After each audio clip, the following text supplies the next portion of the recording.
Next on NFL Primetime, would Mike Ditka's Bears lose their fourth straight?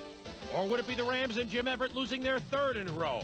The Oilers and Warren Moon had been on a roll, but today they saw Webster Slaughter and the Cleveland Browns coming right at them. In Denver, it's Randall against John Elway. At the Meadowlands, could Steve Young crank it up in place of Joe Montana? Rodney and Willie Pete, father and son, do battle in Milwaukee. Let's celebrate NFL Primetime next.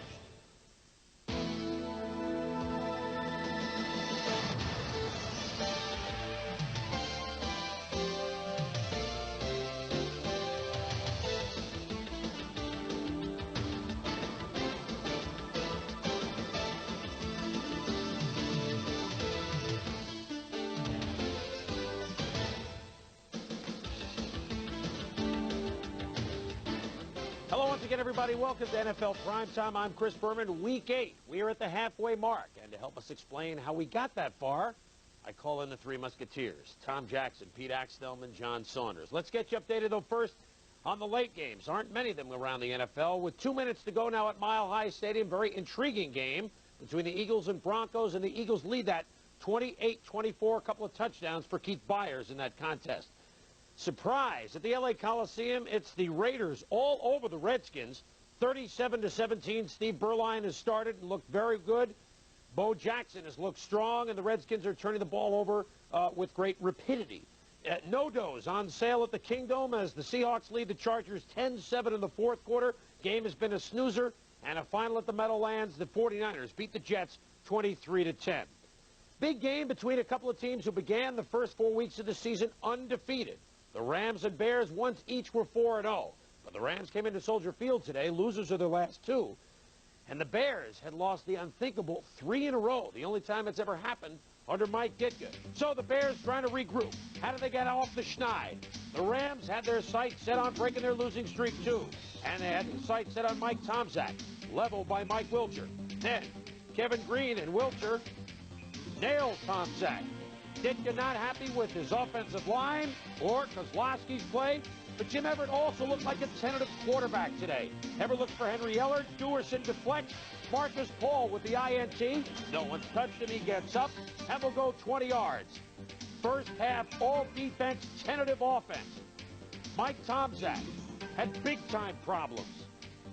He and his receivers out of sync. Scoreless first quarter. Then, late in the first half, after Tomczak at one point had thrown 10 straight incompletions, they make the move to Jim Harbaugh. And Harbaugh leveled by Alvin Wright. Kevin Green picks it up, and Green rumbles, stumbles, 47 yards. The Rams thought they had a touchdown, but offside. Defense. John Robinson making the same offside call. 3-3 at the half. Harbaugh gave Ditka a different choice, though, Tommy, today. Well, he adds a dimension with his running ability, a little bit better than Tomczak. Here he comes out of the pocket. Early in the game, both running and passing kept the Rams off balance a little bit. The other thing is he's willing to stand in and take a lick. Here he throws a perfect spiral over to Neil Anderson for a 14-yard gain. The Joe Cap volley floater. Bear defense, though, still started to dig in. Look at Richard Dent. Flying over the blocker, nailing Greg Bell, who again could not move the ball on the ground. Steve McMichael sacks Everett. Turnover time. Bell on the rush. The fridge is beaten, but reaches out with a paw, slaps the ball loose. Bum. Richard Dent, 95, playing an inspired game. Fell off the ball. Still in the third quarter. Harbaugh for Cap Bosa picks up, well, what is this flag? At half-mast? It eventually came on Anthony Newman. Robinson can't believe it, but the flag helped set up Brad Muster. Tough 1-yard burst. Fought off 3 tackles. The Bears finally in the end zone. It's 10-3 Chicago. Harbaugh to Muster, playing perhaps his most important game as a Bear. Later on the drive, Harbaugh to Wendell Davis, one of the guys they got as draft picks as a result of the Wilbur Marshall giveaway, if you will, to Washington. Harbaugh, 1-yard sneak in the fourth quarter at 17-3 Chicago. Everett trying to bring the Rams back. But how tough was it for the Rams to get in the end zone? Pete Holohan can't overrun Dave Dewerson. Eventually they do get a score from Greg Bell to make it 17-10. But Jim Everett looked tentative all day, and he struggled. The day began, at least, to Jim Harbaugh. He wasn't tremendous, but he hit some long gainers like this one to Dennis McKinnon of 41 yards. Helped set up a field goal by Kevin Butler. There, Harbaugh's number. Certainly didn't lose the game. How happy was Mike Ditka afterwards to break the losing streak? I guess so. 3-game losing streak by the boys. Bears over the Rams at Soldier Field, 20-10. And afterwards, Mike Singletary said, it may not give us a sign for what's exactly going to happen the rest of the year, but it gives us an alternative. You gotta make up your mind about something. And for us, it's just at that point where, fellas, what are we going to do? I mean, we're going to make up our mind. We're going to go out there and do the things that we have to do, or we're just going to try and just let people tell us how good we are or how bad we are. What are we going to do? It's hard to imagine the Chicago Bears falling to 4-4, but then again, the Los Angeles Rams have to imagine that they now have lost 3 in a row. An impressive job by the Bears in the trenches, Axe. Yes, I think there was so much smoke raised about the quarterback and who was going to down. With 1:27 to go, the pass intended for Vance Johnson just behind him. The heart of the Bears is that Bear spirit still lives, and that's what showed today. I know one person who probably doesn't want to have dinner tonight with Mike Singletary is Greg Bell. He punished him pretty good. Oh, Pete, the other thing, when you mentioned offensive line, defensive line, the last few weeks, Mike Ditka has talked a lot about getting leadership from guys that he should be getting it from. Today, real burst in the form of Richard Dent, who disrupted everything, both run and pass. And I think today, although Neil Anderson raced for about 80 yards, it was the running of Muster, who was 30-plus yards, really his most important role today as a Chicago Bear. It was he that got the tough yards to help them get into the end zone, and so the Bears now getting some contributions from some of the younger players. The Rams are not getting much contribution on offense. Greg Bell at only 32 yards. You compare the Rams in the first 5 weeks when they didn't lose, and the last 3 weeks on offense when all they've done is lose, you can see a big reason why. We'll be back.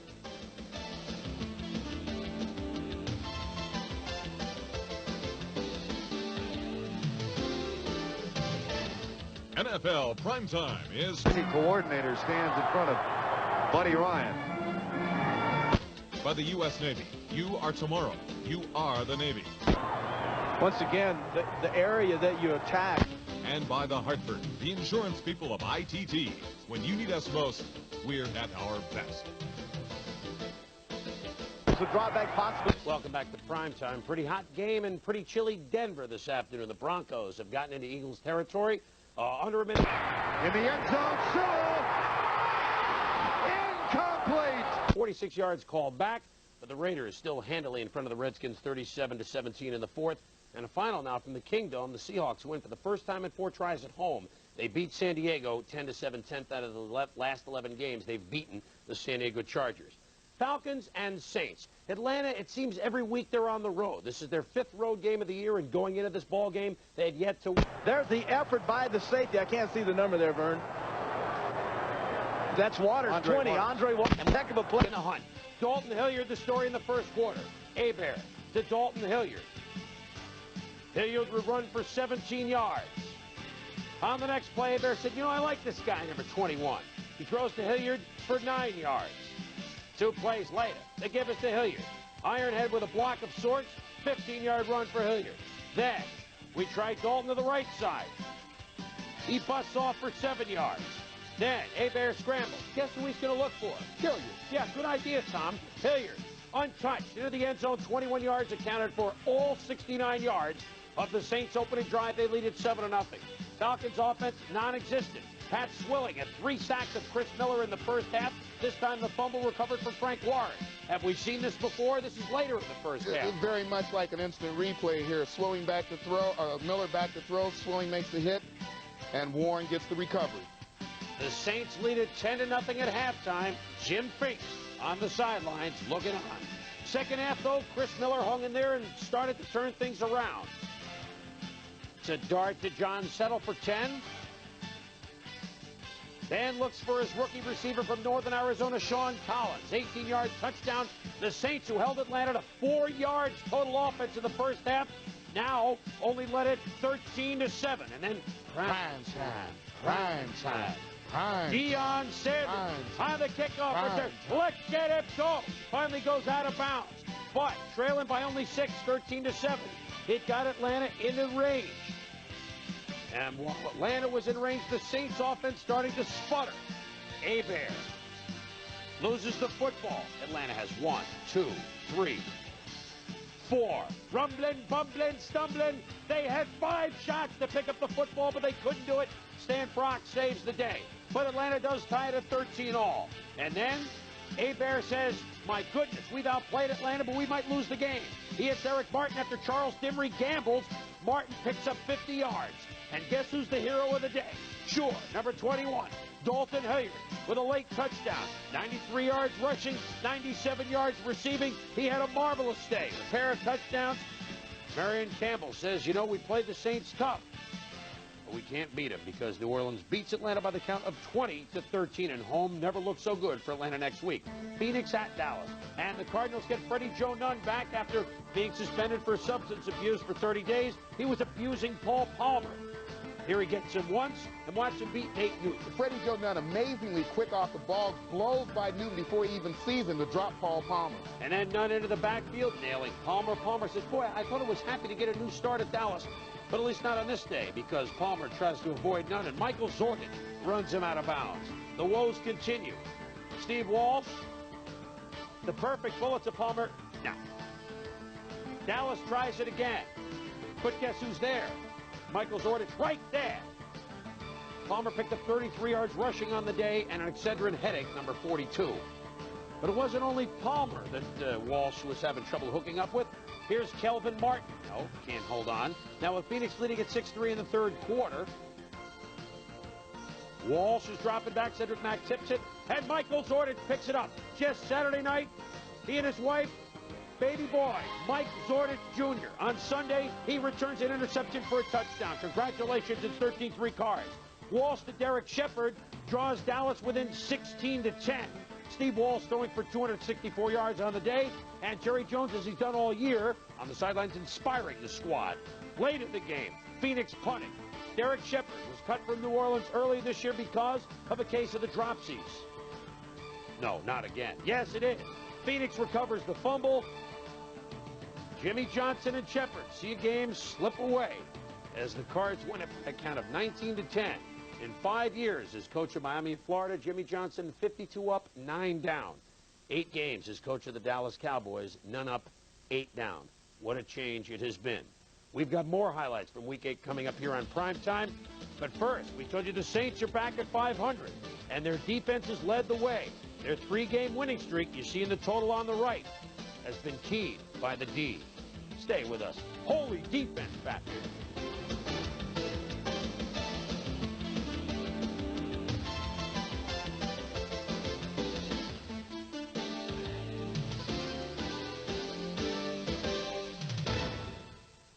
And welcome back to NFL Primetime. John Saunders joins us now. And John, week 1 of the season, Miami almost upset the Bills. Kelly running in on the very last play of the game. This time Buffalo had them in their place, and their defense was zeroing in on Marino, weren't they? Yeah, they were, and a long time before any defense had done that. But think about it. Had the Buffalo Bills lost that first game of the season to Miami, the Dolphins would be tied for first place. The Bills today were looking for the series sweep for the 3rd straight year and their 5th straight win. Jim Kelly still not strong enough to play, but Bruce Smith and the Buffalo defense was ready. Smith just waits for Sammy Smith and drills him to the turf.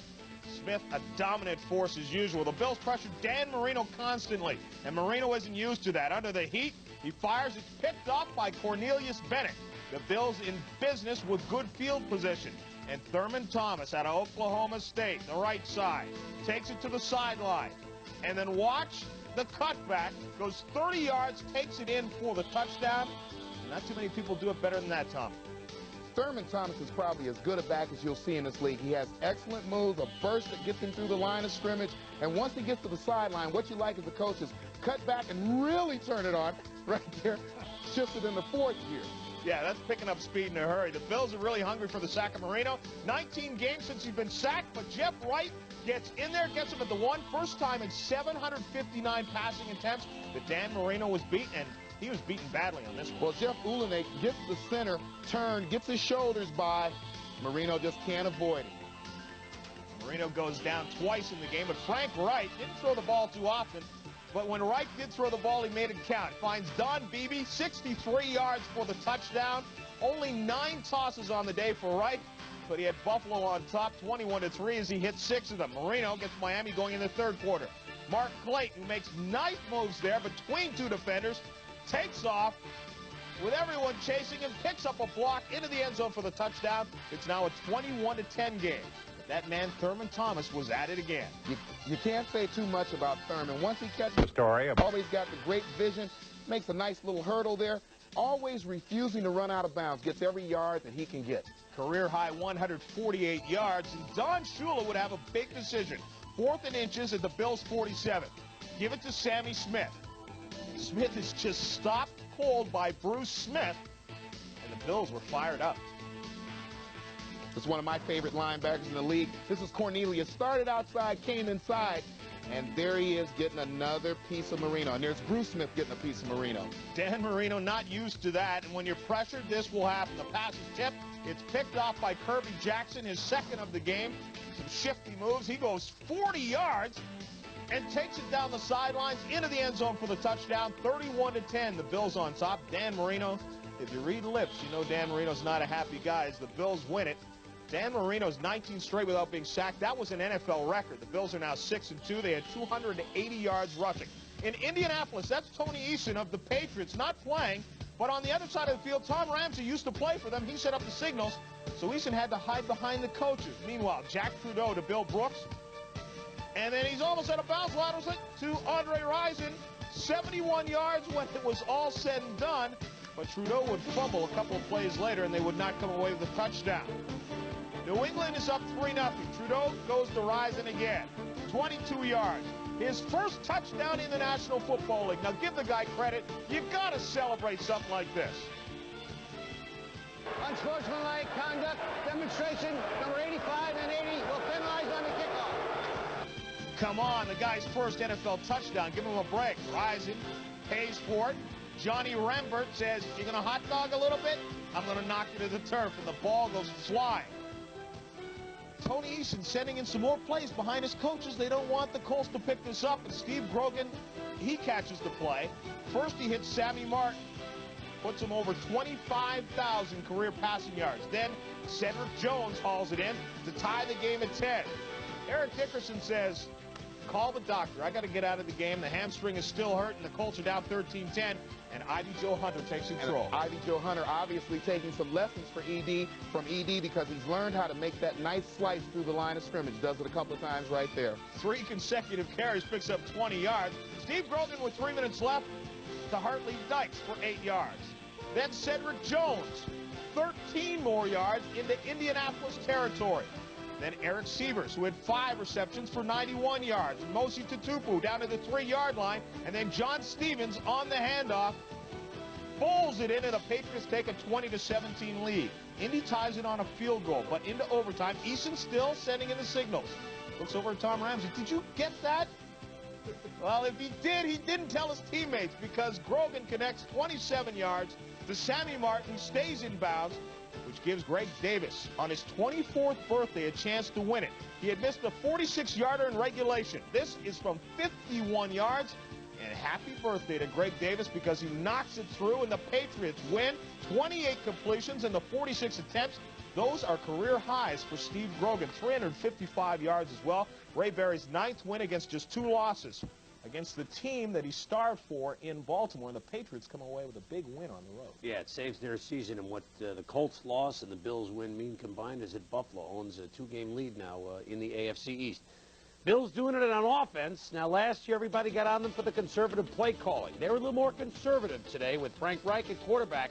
But if you compare their offense last year to their offense this year, yards and points. No wonder they're 6-2 and rolling. We'll be back. You knew going into the season the AFC Central was the conference's best division, but neither the Bengals, the Browns, or the Oilers. I know who's in the Central. I just got confused. None of those teams had really asserted themselves this year. Last year, remember those back-to-back games between the Oilers and Browns at Cleveland, Week 16 in the wild card game? Both teams looked good then. Which team would assert themselves today? The 3 teams going into the day at 4-3. And yeah, everybody was in the dog pound today.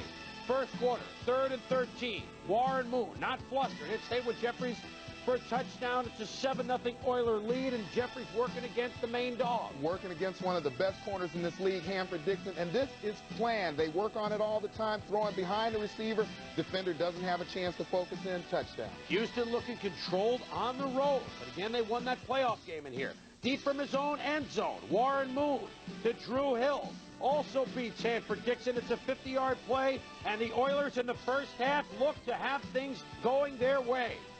Offensively, Cleveland had a rough start.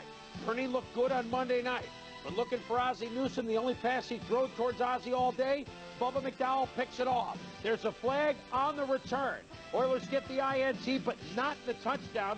They'd settle for a field goal that loomed big later. On 1st and 10, Kosar looking for Foghorn Langhorn. Picked off by Steve Brown. And at this point, offensive coordinator Mark Trestman and Bernie Kosar are in trouble. 57 total yards offense, 2 INTs in the first half, 10-0 Houston. But in the third quarter, Bud Carson obviously gave a great speech. Kosar takes matters into his own hands. Bernie, how often have you seen it? Answer, not many times. He runs into the end zone. Touchdown, 10-7. Houston lead cut to 3. And then the veteran defenders, Tom. Carl Harrison, Bubba Baker, Clay Matthews, all over 30 years of age, getting great penetration today. Then on 2nd and 13, Baker again into the backfield, knocks this pass down, almost intercepted.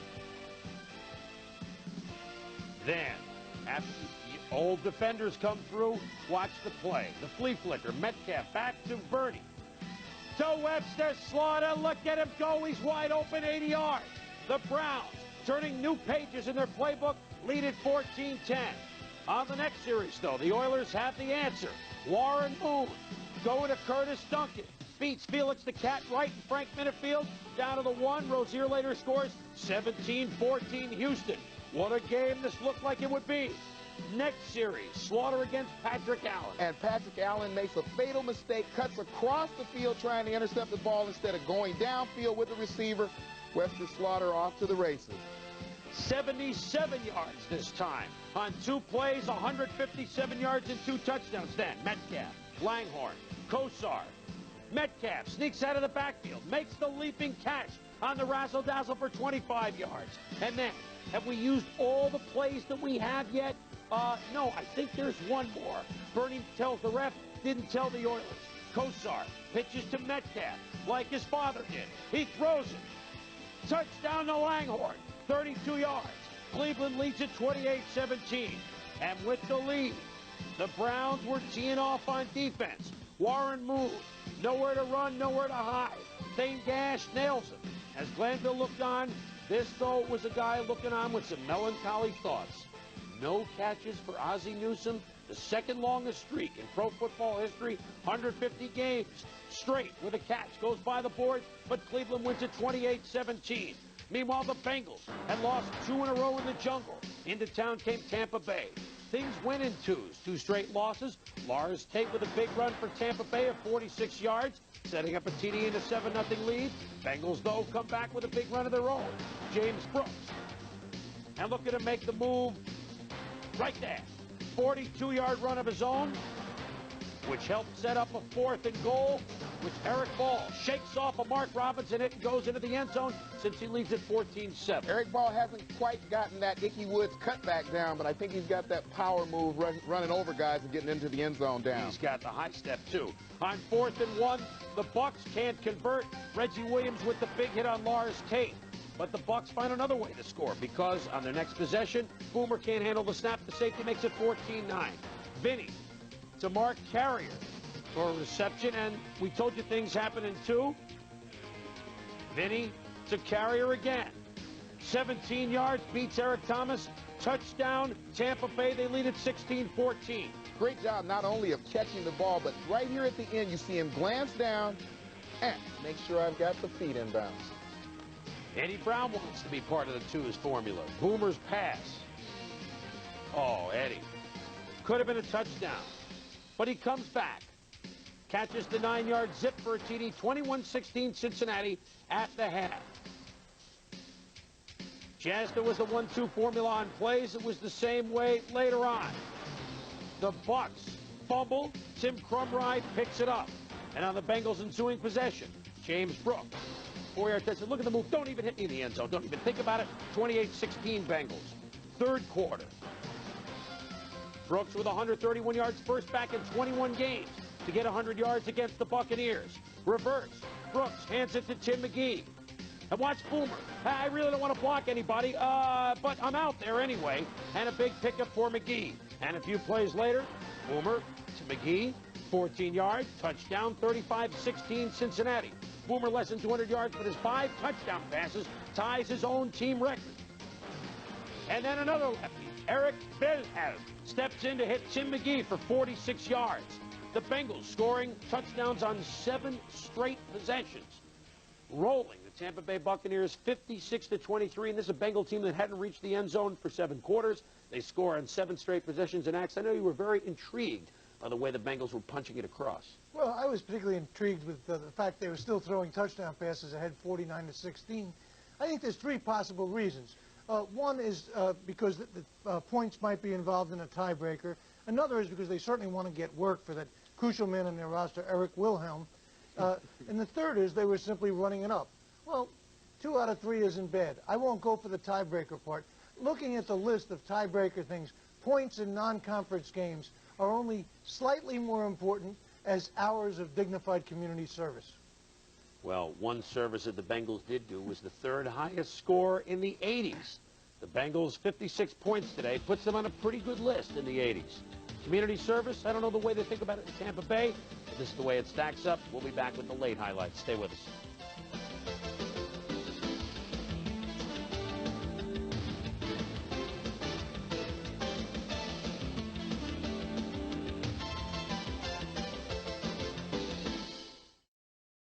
The preparation is complete.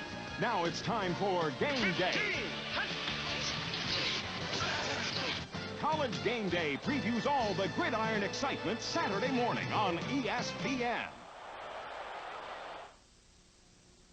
Welcome back to Primetime. 2 teams with very good records. The Philadelphia Eagles and Denver Broncos hooked up for a very good football game at Mile High Stadium this afternoon. They thought it might snow. It did not do that. But, you know, you think you have things figured out, and everything you figured through the first 7 weeks goes by the boards. What are we talking about? Well, you know, Denver has a very good rushing defense, the best in football, and you know the Philly can't run the football. So Randall Cunningham runs it for 24 yards on the first drive of the game.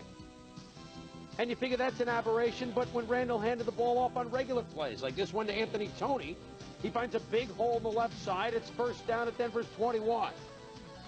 Eagles on this drive would not throw the ball. They go 96 yards, will be 96 tears for the Broncos. Fires a 16-yard run, 7-0 Philly. Broncos couldn't get started early. Elway picked off by Izell Jenkins. He will get up and lumber it into Bronco territory. Eagles in business again. Philly says, my goodness, we can move the ball on the ground? Well, let's keep it there. And the Eagles run the draw play to Heath Sherman. Down to the Denver 10. And the running sets up the pass from Cunningham to Chris Carter. Touchdown, 14-0 Philadelphia early. Boom, in Mile High. After Ken Bell muffed the punt for Denver, Cunningham tries to capitalize. Stopped shy of the end zone. Philly is called for holding. Randall is also hurt. So, they bring in Matt Cavanaugh. First play, Cavanaugh turns a drive into a disaster. As the veteran Rick Dennison picks it off, Buddy not pleased. Elway finally gets the offense moving after the big play by Dennison. Elway drops back, hits Orson Moms Mobley for a first down. Then Elway does the rest with his feet. Well, I thought he did a great job here of spotting where Reggie White was and running away from him. Smart move. Where he wasn't. 14-7 now at the half. And they did a pretty good job on Reggie White. As the Eagles, they tried to do a good job on Reggie White, but they couldn't quite contain him there. Cunningham to the veteran Jimmy Giles. And Denver couldn't tackle, and guess what he could do, Tom? He could go all the way. He does go all the way. 66 yards, 21-7, Philadelphia. Elway now trying to rally the Broncos. Throws to Vance Johnson. And look at this play in the end zone. Beautiful extension. The touchdown, 21-14. Game just heating up. Denver pulls it within 4 with a field goal, 21-17. Then Elway goes to Johnson. Got it. Sets up a Melvin Bratton touchdown for the first time all afternoon. Denver leads at 24-21. Big play, though. John Telchik punts. The ball hits Darren Carrington. William Frizzell recovers for Philly. Cannot advance a muff, but you do get the ball. And it sets up a 1-yard plunge by Byers. 28-24, Philadelphia back in front. Broncos' last gasp. Elway has moved the ball into Philadelphia territory. Under a minute to go. He throws at the end zone for Steve Sewell. Had it in his hands and dropped it. One last try for Denver. Elway runs for a first down, but fumble. Philly recovers, and the Eagles with a major, major win at Mile High Stadium, where the Broncos had not yet lost until today. Philadelphia beats them by the count of 28-24. Who's best at home? Who's best on the road?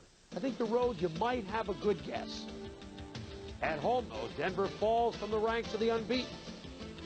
It's Minnesota and the Giants, who oddly enough face off Monday night at the Meadowlands with the best home records. And on the road, oh, those Niners. Oh, in the loss column in 6 tries. We'll be back. Are they the best team ever? Terry Bradshaw thinks so, but so do the 72 Dolphins of Greasy and Coach Don Shula. Everybody's on hand for the Dream Bowl. The blimps are over the stadium, and who's going to who's going to toss the coin?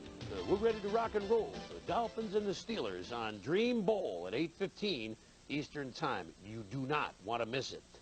Washington Redskins and the Los Angeles Raiders. Big trade a year ago to start the season. Jay Schrader becomes a Raider. And so today the Redskins went out to see if Jay would play. But no, Art Shell opted for Steve Berline instead. Schrader benched as he wished his replacement, Steve Berline, good luck. The Shell game was to have Berline in there to try and spark the offense, which had gone 2 of 3 of Shell's first games, scoreless in the first half. And Berline early to swerving Mervin Fernandez 18 yards. And again, Berline did the swerving one. Touchdown, 14-0 early against Joe Gibbs. But back come the Skins. And it didn't even result in the offense making the move. The kickoff to Joe Howard at the 1. He makes his move, and he could go all the way. 99 yards. Longest in Skins history. First kickoff return for a touchdown since 78. It's 14-7. From there, though, Howie Long and the defense took over. They had 7 sacks on the afternoon and many tackles behind the line of scrimmage like this one on Jamie Morris. Then, Long sacks Mark Rippon. The only way Rippon could do it was under pressure. The ball tipped at the line by Mike Wise, but Donnie Warren comes up with the deflection. Next play, the Skins looking for the tie. Ernest Finer making moves down to the 13, but fumble. L.A. picks up the football as the Redskins continue to turn the ball over. This time, Jerry Robinson with the pick. And watch the hit by Jim Lachey. Robinson dazed. But the Skins with 8 turnovers on the day. One guy who was never dazed, Bo knows touchdowns. Bo Jackson. First 100-yard day in 2 years. 73-yard run. Nobody's going to catch him. 144 yards for Bo. Raiders lead it 24-10. Yeah, we know. Bo knows football. It got worse for Rippon and company. Only one time in Redskins history before today had they suffered 8 turnovers. It was in the 1940 NFL Championship game against the Bears. Bears beat them that day 73-0. That was an Eddie Anderson interception. Eddie Anderson again with an interception. And this time, he'll stumble, 45 yards into the end zone. 37-10. The Raiders in a romp.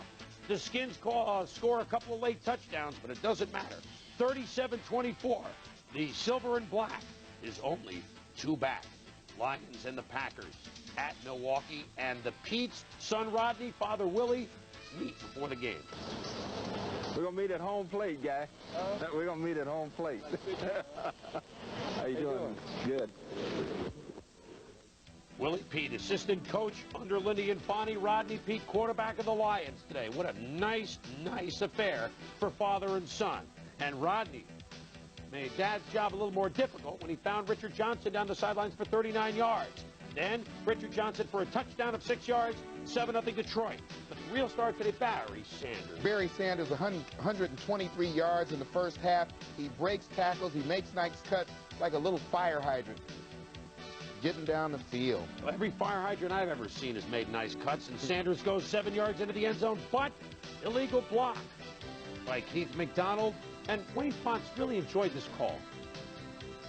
Fonts, remember he got his job because he beat the Packers twice last year? Cincinnati Murray, who even after 19 straight field goals finally proves he's human, hits the upright, bounds away. We are 10-10 at the half, but the penalty was really a 14-point swing. Don Mikowski, his usual brilliant self. Here he hits Sterling Sharp, 14 yards. And then the Mikowski to Sharp connection again. 27 yards, down to the Detroit 5. And then the same two, Magic Man to Sharp, 5 yards, 20-10 Pack after 3. Mikowski, 367 yards as the Pack continues to come back. But this one went off Sharp's helmet and into the hands of Jerry Holmes. And with the score 20-13, the Lions were in business.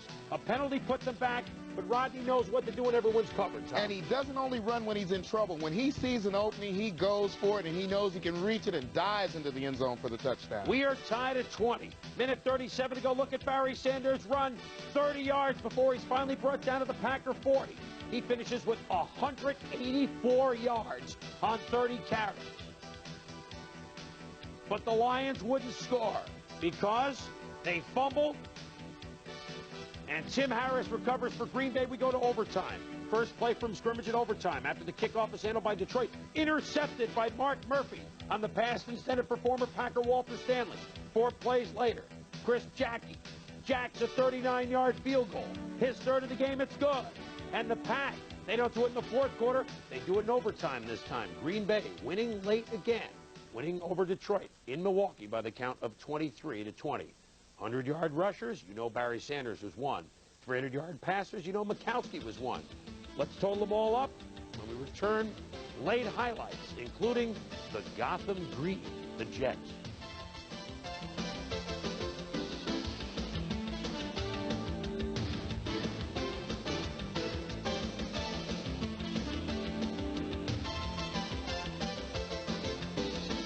You stick them on the road, John, and I mean, why even worry, right? Including the game at Stanford, which was a road game of sorts. They had yet to lose away from Candlestick Park. Now, the New York Jets, on the other hand, 1-6, and everyone calling for Joe Walton's head in New York. So, trying to come away with a big win. They wouldn't have to put up with this man, Joe Montana. Stop, look, listen, here's how you do it, Steve Young. He goes, and over top of the linebackers, he looks for Roger Craig, and there he is. 41 yards in the pickup. Craig, 6 receptions for 85 yards, 17 carries, 78 yards. He totaled 163. Then Young finishes things off, 2nd and goal. Frank Jones is open in the end zone. Young finds him, 7-0 49ers. On the next possession, though, things get a little scary for the 49ers. Young fumbles the snap, picks it up, tries to run with it, gets wrestled down and washed the knee. He is out at least at that point. Bring in Steve Bono. Steve Bono singing, yes, I do have you, babe. He completes the Craig, but Craig gets hit by Kerry Glenn and fumbles the ball. Eric McMillan picks it up, and for the 2nd time this year, a fumble recovery for a touchdown, and the Jets are on the board. But Bono's 2nd series, 2nd and 1, he unloads to Jerry Rice, and he does have you, babe. 45-yard touchdown pass. Rice with 5 catches, 95 yards. Take a look at this, Tom. Well, they say Jerry Rice is not fast, just fast enough to get by people, and always has the great hands, great leaping ability. Joe Walton standing by. He says, I'll start the second half with an onside kick. And it works. Kerry Glenn recovers it for the Jets. They get down to the 8, 2nd and 2. Roger Vick goes nowhere. Kugler's there to get him. Then 3rd and 2. O'Brien, plenty of time, but he just overthrows everyone. The Jets get only 3, and it's 20-10, and that's what the Jets fans are saying about their team. 49er defense after O'Brien all day, 9 sacks overall. The Jets lose 23-10, and they're wearing bags on their heads. The Jets 0-4 at home. Their offense has not scored a touchdown in the last 13 quarters. San Diego and Seattle. Jim McMahon on the sideline, not injured. Dan Henning just says, I'm going to go with Billy Joe Tolliver, the rookie from Texas Tech. Not an easy day for the rookie, though, Tom. Well, he had pressure that time from Rufus Porter. He fumbles the ball. Here comes Rufus Porter again from the backside. Shows great speed, causes a pass incompletion, and then Jacob Green getting after him. A tough day all around for Tolliver. The Seahawks' David Craig had trouble as well, though. Not a good day for quarterback. Well, sacked by Burt Grossman. Gets the drop by Steve Largent. And then throws here and almost gets the interception. The only points through the first 58 minutes of play. Norm Johnson, 27-yard field goal in the first quarter. Seattle led it 3-0. Fourth quarter, still 3-zip. Jim McMahon enters the game, and he hits Anthony Miller for 22 yards. The drive continues. Marion Butt pulls his way for a tough 11 yards. Finally, on 3rd and goal, Seattle at the 14-yard line. McMahon to Arthur Cox, 14 yards for the touchdown, and the Chargers are up 7-3. Could Dave Craig bring the Seahawks back? Craig sacked at the 15-yard line. And Craig to John L. Williams to try and get things going. Down the sidelines, he picks up a gainer. Craig then to Paul Scanzi.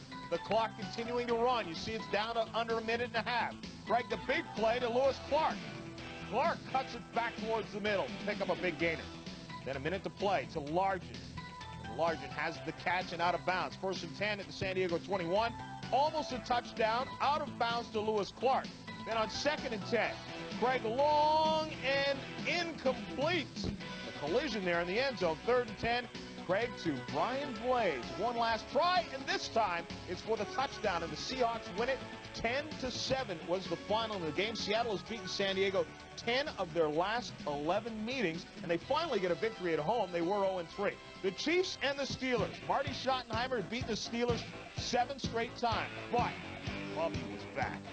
3-0 Steelers early. Bubby to Lewis Lips. Completes this one down to the 24-yard line. And Bubby to Lewis Lips again. This time for the touchdown. Nice move there to cut it back. Grabbed by the face mask, still gets in. 10-0. It was 16-3, but the Nigerian Nightmare would fight back. Koya runs around the right side. 1st down and then some. Mike Webster in his debut against Pittsburgh. This snap is not a great one. Steve DeBerg barely gets a hand on it, and the Chiefs are forced to punt. The momentum is Pittsburgh's, though. Bubby Bristol will hand off to Merrill Hodge. The reverse to Dwight Stone. Fumble. Bill Moss falls on it after it bounces around. Touchdown, Kansas City. Now, he gets a touchdown, but he doesn't know how to celebrate. Bill Moss, as a defensive lineman, has not spiked the ball very often. Hey! All the way off the field. Didn't look like a spike unless you're trying to spike near the first row. Final seconds, Bubby again to Lips, 64 yards on the touchdown as Albert Lewis went for the ball and did not get it. Steelers take the lead back 23-17. Lewis Lips, 7 catches. You see Bobby Brister's numbers, 17 for 27, 255. Chiefs last chance. 1st and goal, Okoye, no. That's how he's supposed to do it, but watch this one. I'd like to see him try that again. When you weigh between 255 and 260, don't jump. Run it through. 3rd and goal, DeBerg can't hear, so he backs off. It's too much noise, he says, but the officials say no. You should have played. Delay a game. Marty Schottenheimer is livid. Now a passing situation. DeBerg is intercepted by Rod Woodson, and the Steelers win it 23-17 is the final. The Steelers, who started so horribly, are now 4-4. They're 2nd in the AFC Central. The Chiefs are 3-5. Lewis Lips with receptions now in 33 consecutive games. The Pittsburgh Steelers, they started horribly, didn't look very good last week against Houston, but they're only a game back. I think coaching Cleveland had something to do with Marty's winning streak against the Steelers rather than the Chiefs. KC. Might have had something to do with it. All right, Week 8 now complete except for the Monday night game between the Vikings and the Giants at the Meadowlands. And if the Giants lose that game, they fall back into a first-place tie with the Eagles. Very good race atop the NFC East. In the NFC Central, if Minnesota loses, the Bears would go back into first place. Remember, this week is the first week they've been out of it since 1983. Bears play the Pack next week. Out west, Saints have a Monday nighter at San Francisco. So if they want to climb back, they're playing the team that they want to. In the AFC East, the results of today have given the Bills a 2-game lead over both the Colts and the Dolphins. The Patriots keeping their flickering hopes alive. In the Central, it's everybody's race, including the Pittsburgh Steelers. All the teams within 1 game. And out west, The Broncos' loss means their lead is only 2 over the Raiders in Seattle, although Denver was handing out options for playoff credentials in the press box. Was it a little early? We'll see. Axe's Edge next.